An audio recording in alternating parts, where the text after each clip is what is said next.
Ayan, medyo mapula na siya.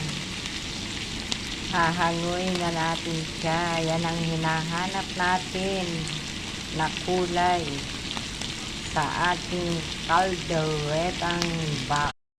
Ayan na guys, nilagyan ko na po ng tomato sauce.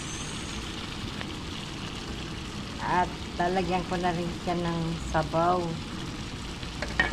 para papalambutin na natin siya. Ayan. So na guys, nilagyan ko na po siya ng sabaw. Ayan, para lumambot na po siya. Pinirito ko rin ang kanyang carrot saka patata. Ayan. Para hindi siya